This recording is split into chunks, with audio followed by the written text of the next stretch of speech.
Oui, bonjour à tous, bienvenue.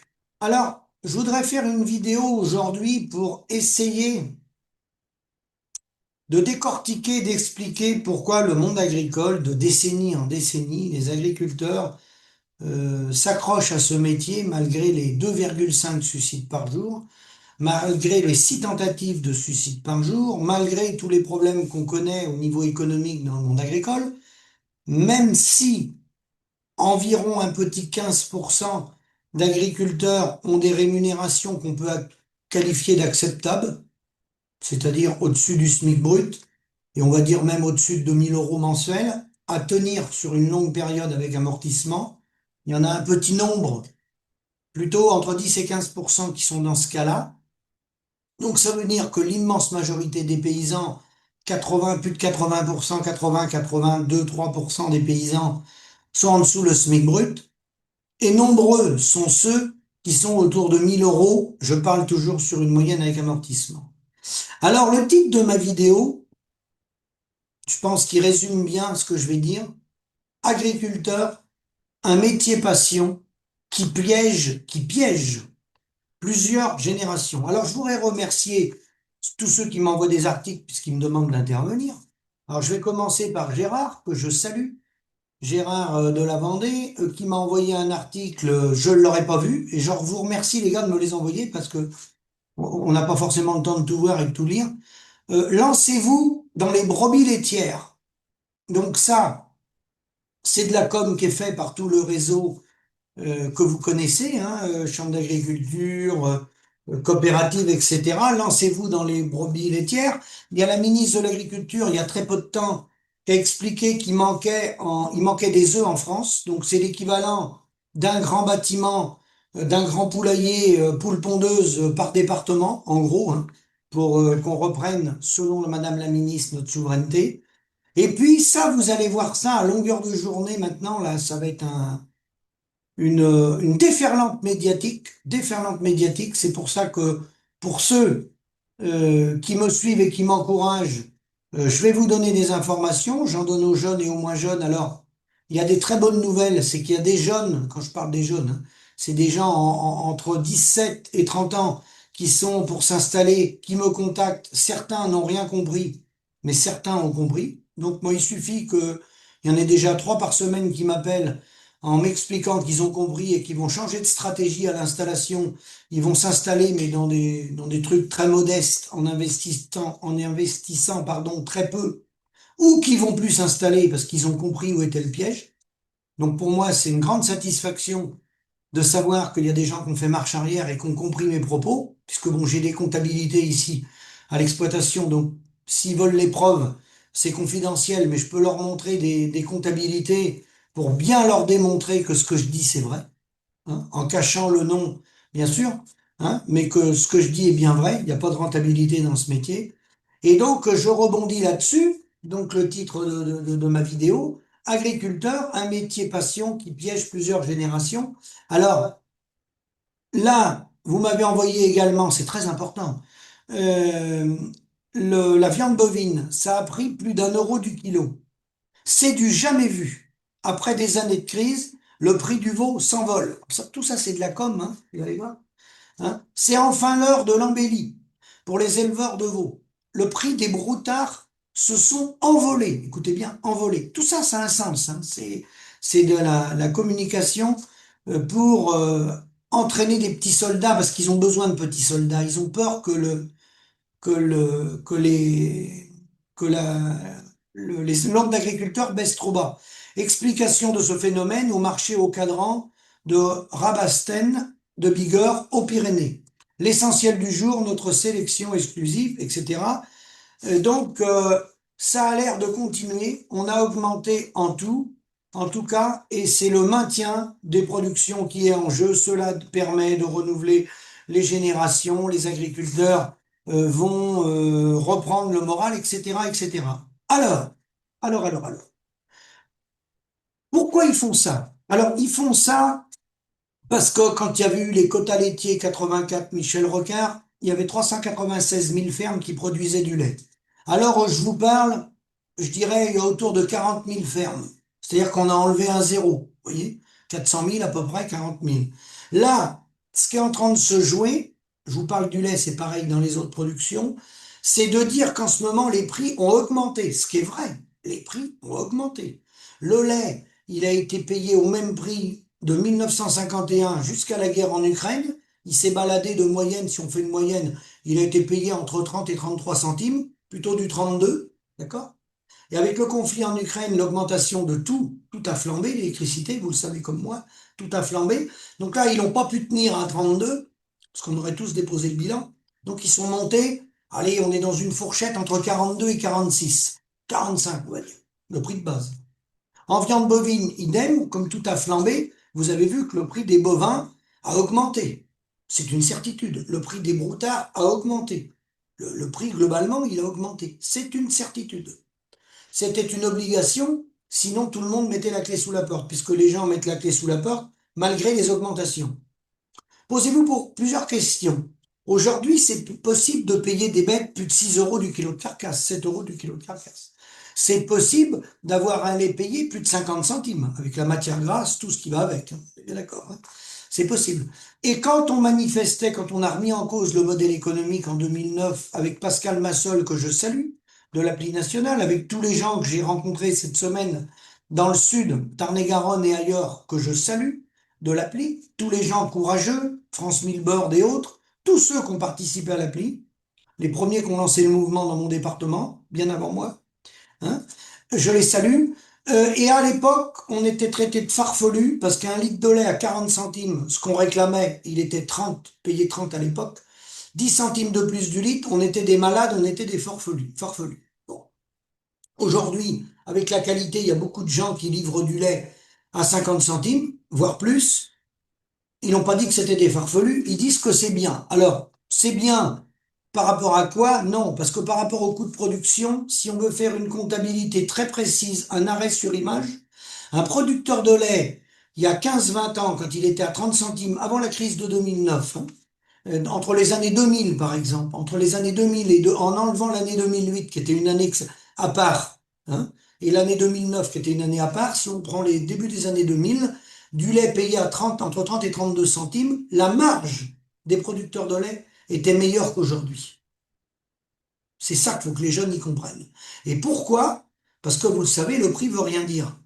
Il faut toujours parler avec amortissement, et quand vous faisiez une mise aux normes, un bâtiment neuf, bâtiment logette par exemple, robot de traite, ce qu'on veut, hein, salle de traite, hein, dans les années entre 2000 et 2008, on va dire, hein, le prix était à 32 peut-être, de base. Hein. Aujourd'hui, vous pouvez avoir un prix à 46, peut-être 45, donc vous allez dépasser les 50 centimes, mais vous refaites le devis du bâtiment neuf aujourd'hui, avec une salle de traite neuve ou un robot de traite, puis vous mettez un tracteur chargeur, et puis vous allez voir que la marge nette qui va vous rester aujourd'hui sur votre étude d'installation, eh ben aujourd'hui, ça passe moins bien que dans les années 2000 où le lait était payé 32. J'ai pas dit qu'il était payé assez cher à 32, hein.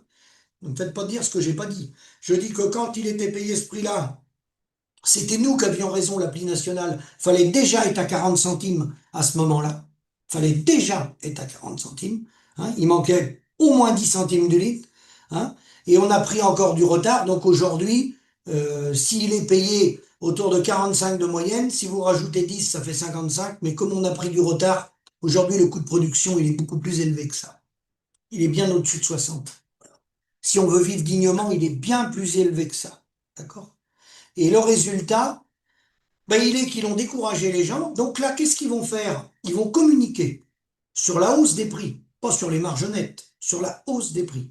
Et tous ceux qui vont investir, j'en connais, hein, dans des bâtiments vaches laitières, salles de traite, etc., robots de traite, vous allez faire votre emprunt. Le jour où vous avez fait l'emprunt, vous êtes attaché. L'emprunt, il faut le rembourser. D'accord? Donc eux, ils ont déjà fait leur calcul. Je l'ai fait moi aussi. On peut tenir la ferme France en production laitière pour avoir un peu de produit pour pouvoir communiquer, parce que les industriels font venir du lait de l'étranger, des produits transformés de l'étranger. Entre 10 et 15 000 fermes, ça va le faire. J'irai même plus loin, entre 10 et 13 000 fermes, ça va le faire. Ça, ils l'ont calculé, ils l'ont anticipé. D'accord? Il y aura à peu près le litrage d'aujourd'hui. Peut-être un peu moins, mais ça gênera pas pour faire leur business sur les fromages et les yaourts. Donc l'enjeu, il est où? Il est de faire investir des jeunes et des moins jeunes dans du bâtiment, salle de traite, robots de traite. Souvent, c'est des tailles d'exploitation avec deux robots de traite, 1,2 million, ou des salles de traite comme ça, 1,2 million, 1,5 million. Voilà. Ça va se balader de 1,2 million à 2, 3 millions de litres de lait pour ceux qui en font plus. Voilà. Et à partir de là, ils auront ce qu'ils ont voulu. Ils auront du minerai pour continuer de valoriser leurs produits. Ils auront augmenté le prix du lait, le prix, pas la marge, le prix du lait en 2025, probablement en 2026. Ils vont essayer de tenir ça un petit peu haut. Ils vont communiquer. Idem en viande bovine. Le prix des carcasses au Moyen-Orient, c'est entre 10 et 14 euros le kilo.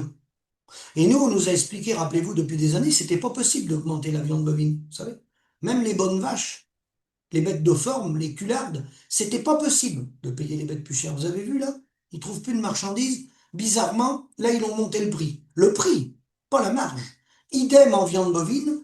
Si vous faites le prix aujourd'hui, vous vendez vos animaux, faites-le, faites votre prix, hein, et vous faites un devis avec un bâtiment neuf, en vache allaitant, plateforme, fumière, voilà, point barre, et vous allez voir que la marge nette avec amortissement avec du bâtiment neuf, elle est moins bonne aujourd'hui, malgré l'augmentation des prix, qu'elle était il y a 20 ans. Et le prix de la viande, il a augmenté de 0,008% depuis 1980. C'est ça la réalité. C'est ça la réalité. Donc le but du jeu, ils veulent garder leur marge, ils font des effets d'annonce, ils vont augmenter les prix, parce qu'ils n'ont pas le choix. C'est parce qu'ils n'ont pas le choix. C'est tout. Et le but du jeu d'augmenter ces prix, c'est de faire réinvestir les gens. Et une fois que les gens ils auront réinvesti, bah, comme vous le savez, ils sont attachés. Alors ceux qui n'ont pas réinvesti, qui ont tout fini de payer leur bâtiment, bah, évidemment, les prix actuels, pour le gars qui est en roue libre, ça va pas y faire de mal, à condition de ne pas investir dans le matériel et de tout ce qui tourne autour de nous, parce que tout a flambé. Tout a flambé. Pourquoi c'est possible? Pourquoi ça continue? Pourquoi le monde agricole, il est comme ça, avec les suicides, et que malgré ça, malgré les signaux qu'on peut passer de dire qu'il faut qu'on se regroupe pour avoir des prix à hauteur des coûts de production, et au lieu d'avoir des prix comme on a aujourd'hui, si en 92, avant, à l'heure de la PAC et lors des mises aux normes, on avait adossé les prix à des coûts de production, hein, si on avait eu 10 centimes du litre, 10 centimes du litre à l'entrée des mises aux normes en lait d'augmentation, on ne serait pas là aujourd'hui. En viande bovine, si on avait eu 1 euro du kilo en 92 ou en 95, de plus payé, 1 euro du kilo, sur la période, vous voyez, on est en 2025, on n'en serait pas là aujourd'hui. C'est pas la peine de dire on va payer des bêtes 7, 8, 10 euros le kilo. Ce qui compte, c'est avoir une politique, une constance dans les affaires. Que ça soit les cours soient constants et qu'on puisse emprunter sur du long moyen terme et qu'on ait une visibilité. Là, on n'a pas de visibilité. Ils veulent faire investir les gens pour les attacher. Puisqu'une fois que vous avez investi, il faut rembourser le bâtiment.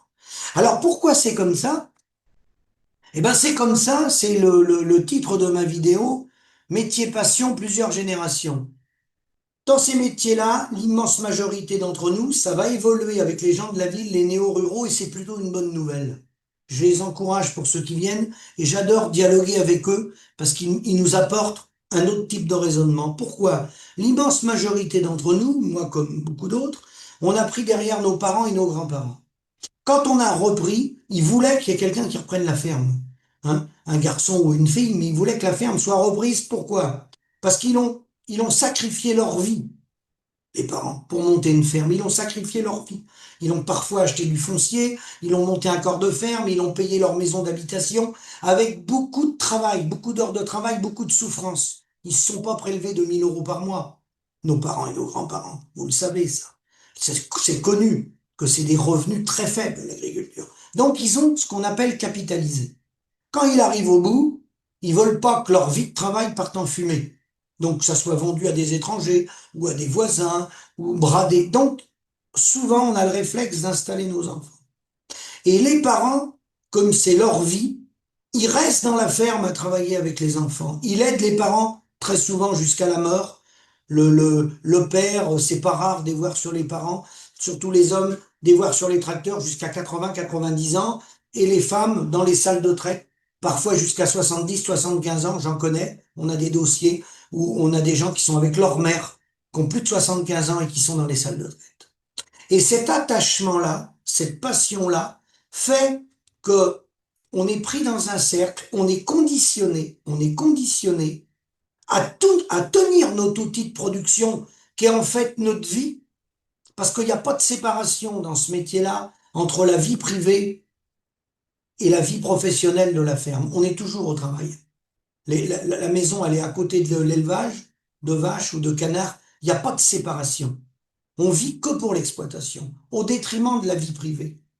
Parce que quand on rentre dans ce cercle-là de production, on produit de plus en plus, et vous remarquerez qu'on a de moins en moins d'amis, parce qu'on a des horaires tellement décalés, 7 jours sur 7, qu'on se coupe de la vie sociale, des vies associatives dans les communes, des associations sportives, des syndicats d'initiative, parce que le conditionnement de ce métier-là, les emprunts qu'il faut contracter à rembourser toute une vie pour ce métier-là, fait que l'esprit n'est pas libre pour faire autre chose que de l'agriculture.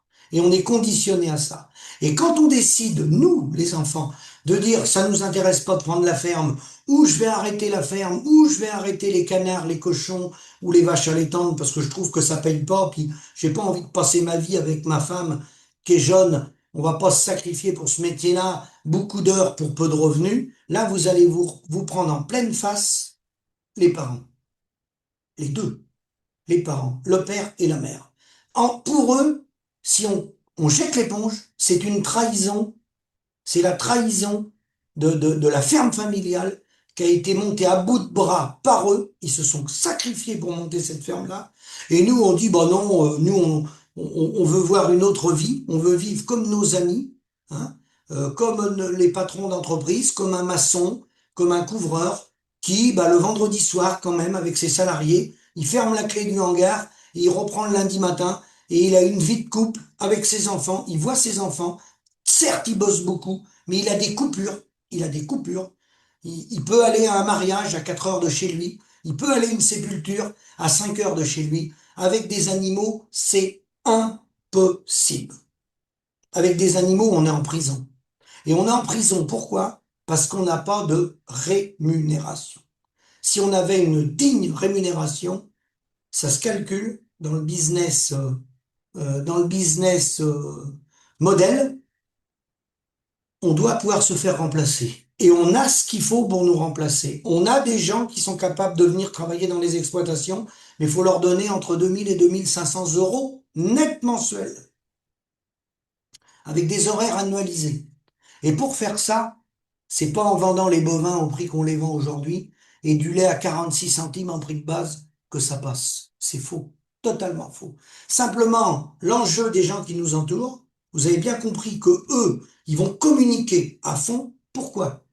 Parce que si on est très nombreux à partir très vite et que les fermes n'ont pas le temps de grossir, ceux qu'ils ont attachés dans la spirale des emprunts, ils vont leur faire monter un deuxième robot, puis un troisième s'ils peuvent. Idem dans la poule pondeuse. Le gars, il a un bâtiment, ils vont essayer d'y en coller un deuxième ou un troisième. Parce qu'il faut absolument trouver le minerai.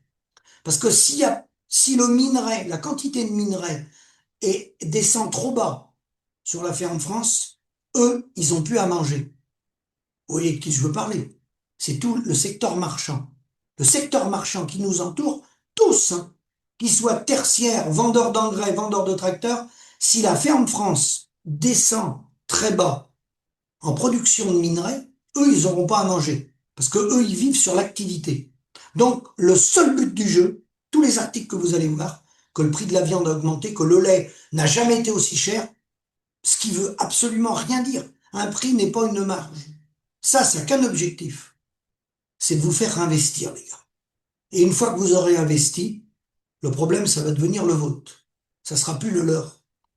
Ça sera petit soldat, au garde à vous, travailler tous les jours de la semaine, jour de Noël, jour de congé payé, et surtout, venez pas nous emmerder. Hein. Et après, on viendra dire le discours classique, si des agriculteurs jettent l'éponge, c'est à cause des écolos, c'est à cause de la sécheresse, je vous la donne en mille, là. Ça va être à cause de la sécheresse, il fait chaud. Hein. C'est à cause des normes, c'est à cause du tertiaire, non. C'est à cause de la répartition de la valeur ajoutée. C'est à cause de la marge nette. Parce que la sécheresse qui arrive, elle est là. Il y en a toujours eu des sécheresses. Vous remontez dans le temps, il y en a eu des sécheresses. Il y a eu du gel dans la vigne. Il y a des blés congelés en 1956. Voilà. Ça fait partie du climat. Ça s'intègre dans le business model. Ça rentre dans les coûts de production. Ça fait partie de notre métier. Et ça, on doit l'appréhender. Ça se calcule. C'est comme les accidents du travail et la maladie chez nous, les indépendants. Ça se rentre dans le business model. Ça coûte 6 000 € par an. Ça s'appelle l'assurance l'homme clé. Mais ça, personne ne veut en entendre parler, parce que si on réclame notre juste rémunération, 3 000 à 4 000 € mensuels, c'est bien ça de quoi il s'agit, bah, le secteur marchand, il y en a, va falloir qu'il se serre le coup. Et comme ils sont dans leur zone de confort, ils ont toujours bien gagné leur vie sur le dos des paysans, demandez à des individus, je vous citerai pas de nom, que vous connaissez autour de vous, vous en connaissez, vous en avez même dans vos familles, des individus qui vivent très bien, avec des salaires confortables, essayez de les remettre en cause, hein, essayez de remettre en cause leur salaire et leur confort de vie. Demandez-leur un petit effort pour la solidarité, la répartition de la valeur. Demandez à quelqu'un qui a 4 000 € par mois de lui enlever ne serait-ce que 200 € par mois. Vous allez voir comment il va réagir. Il va être plus violent que les gens pauvres qui dorment dans la rue. Beaucoup plus violent. D'accord? Donc, c'est la fin de ma vidéo. Réfléchissez bien. Pourquoi ils font ça? Ils communiquent pour que les gens réinvestissent. Et comme l'agriculture, c'est un métier passion, les générations anciennes veulent que l'exploitation continue, quitte à se sacrifier. Et c'est la raison pour laquelle la pression familiale est tellement forte, hein. C'est une des raisons, pas la seule, mais c'est une des raisons qui pousse certains au suicide. Parce que c'est un conditionnement. Les gens ne se voient pas faire autre chose. Alors qu'ils gagneraient le double le lendemain matin s'ils trouvaient un travail extérieur, puisque c'est un peu impossible de rémunérer quelqu'un en dessous le SMIC brut. Et on est plus de 80% en dessous le SMIC brut. Voilà la réalité. Je vous remercie. À bientôt.